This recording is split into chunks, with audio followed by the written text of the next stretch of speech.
আসসালামু আলাইকুম। আজকে আমি আপনাদের সাথে শেয়ার করব কিভাবে ছয়-সাত পেটিকোট কাটিং ও সেলাই করতে হয়। প্রথমে আমি পেটিকোটের কাপড়টিকে মাঝখানে ভাঁজরত অবস্থায় মেলে নিব। তারপর এর যে কোনো এক পাশ থেকে 5 ইঞ্চি বরাবর দাগ দিয়ে কেটে নিব। এই কাপড়টুকু দিয়ে আমরা পেটিকোটের কোমর তৈরি করব। এখানে আমি টোটাল 2 গজ 6 গিরা কাপড় নিয়েছি। এরপর আমরা কাপড়ের দুই মাথা সমানভাবে রেখে দিব। আর কাপড়ের যেই দিকে খোলা দিক সেই দিকে 1.5 ইঞ্চি বরাবর দাগ টেনে কেটে নেব। কাপড়ের এই অংশটুকু আমরা পেটিকোটের ফিতা এবং কোমরে জোড়া দেওয়ার কাজে ব্যবহার করব। এরপর আমি কাপড়ের উপরের অংশে যেই দিকে বন্ধ দিক সেই দিক থেকে 5.5 ইঞ্চিতে দাগ টেনে নেব এবং একইভাবে কাপড়ের নিচের অংশে যেদিকে খোলা দিক সেই দিকেও 5.5 ইঞ্চিতে দাগ টেনে নেব। তারপর দুইটি দাগ একসাথে ধরে ভিডিওতে দেখানোর মতো ভাঁজ করে নেব। ভিডিওটিতে আপনারা দেখতেই পাচ্ছেন যে 2 দাগ বরাবর একটি ভাঁজ পড়ে গেছে। আমরা এখন এই ভাঁজের উপর দিয়ে কাপড়টি কেটে নেব। আপনারা আপনাদের সুবিধার্থে 2 দাগ বরাবর দাগ টেনেও নিতে পারেন। আমি এই পেটিকোটের 38 ইঞ্চি মাজা করব, তার জন্য দুই পাশ থেকে 5.5 ইঞ্চি করে দাগ টেনে নিয়েছি। কত ইঞ্চি কোমরের জন্য কতটুকু করে কাপড় কেটে নিতে হবে তার বর্ণনা আমি ডিসক্রাইব বক্সে দিয়ে দিব। আপনারা যদি 36 ইঞ্চির মাজা করতে চান তাহলে 38 ইঞ্চির মেজারমেন্টে কাপড় কেটে নেবেন। আবার আপনারা যদি 34 ইঞ্চির মাজা করতে চান তাহলে 36 ইঞ্চির মেজারমেন্টে কাপড় কেটে নেবেন। আমি এখানে 38 ইঞ্চির মাজা করব, যার জন্য 40 এর মেজারমেন্টে কাপড়টি কেটে নিয়েছি। অর্থাৎ আপনি যেই মাজা করবেন তার থেকে 2 ইঞ্চি বেশি মেজারমেন্টের কাপড়টি কেটে নেবেন।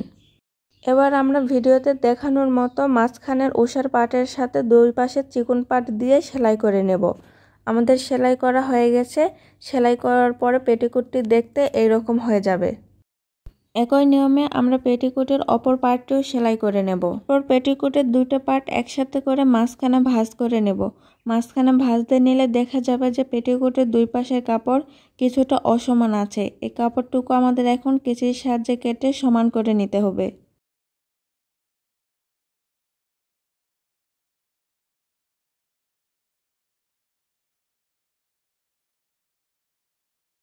পেটিকোটের দুই পাশ সমান করে কাটা হয়ে গেলে এবার আমরা কাপড়টিকে মেলে নেব।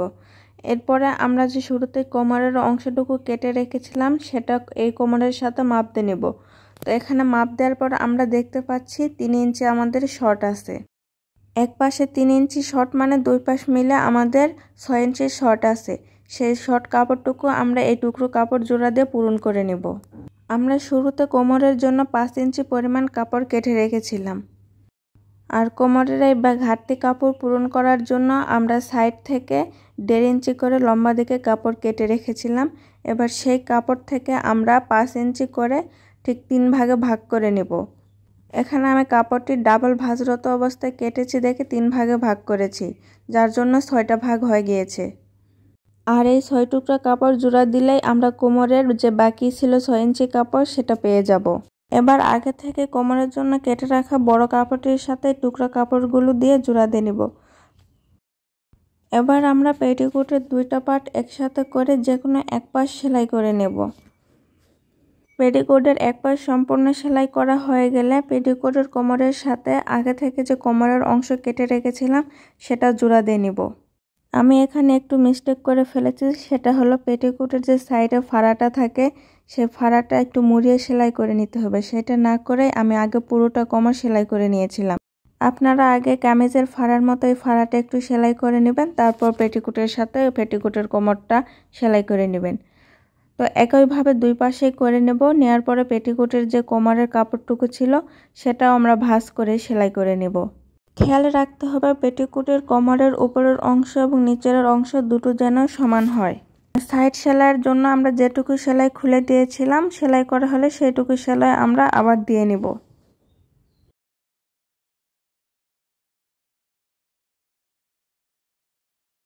পেটিকোটের উপরে আমরা যে কাপড়টুকু জোড়া দিয়ে নিলাম তার এক পাশ সামান্য একটু ভাঁজ করে নেব। এরপর আমরা আগে যেখানে পেটিকোটের কাপড়টি জোড়া দিয়েছিলাম সেই কাপড়ের উপর দিয়ে সেলাই করে নেব।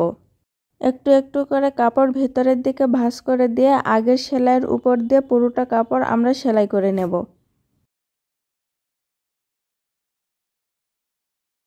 পুরোটা কাপড় সেলাই করা হয়ে গেলে আমরা আগে যে সেলাই দিয়ে নিয়েছিলাম তার পাশ দিয়ে আবার সেলাই করে নেব।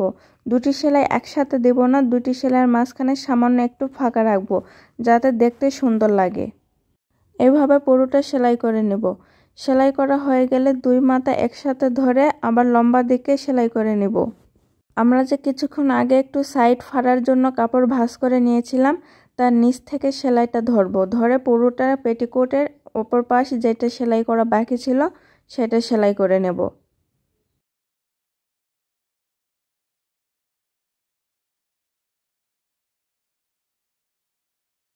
পুরোটা সেলাই করা হয়ে গেলে এবার আমরা পেটিকোটের নিচের অংশ সেলাই করে নিব। প্রথমে সামান্য একটু কাপড় ভাঁজ করে নিয়ে তারপর আবার একটু ভাঁজ দিয়ে সেলাই করে নিতে হবে। আর এভাবে কাপড় মুড়ি ভেঙে সেলাই করার সময় কাপড় বেশি টান টান করবেন না, কাপড়টা একটু ঢিল রেখে সেলাই করার চেষ্টা করবেন। একবার সেলাই করা হলে এর পাশ দিয়ে আমরা আবারও সেলাই করে নিব। এক কথায় কামিজের আমরা সাইডে যেভাবে সেলাই করি ঠিক সেম নিয়মে পেটিকোটের নিচের অংশ সেলাই করে নিব। এবার আমাদের পেটিকোটের ফিতা সেলাই করলে আমাদের পেটিকোট রেডি। পেটিকোটের ফিতার জন্য তো আমরা শুরুতেই কাপড় কেটে রেখেছিলাম, এবার সেই কাপড়টা আমি যেভাবে ভাঁজ করে নিয়ে সেলাই করছি ঠিক সেভাবে ভাঁজ করে নিয়ে আপনারা সেলাই করে নেবেন। আমাদের পেটিকোট সেলাই করা কমপ্লিট। ভিডিওটি কেমন লাগলো কমেন্ট করে জানাবেন।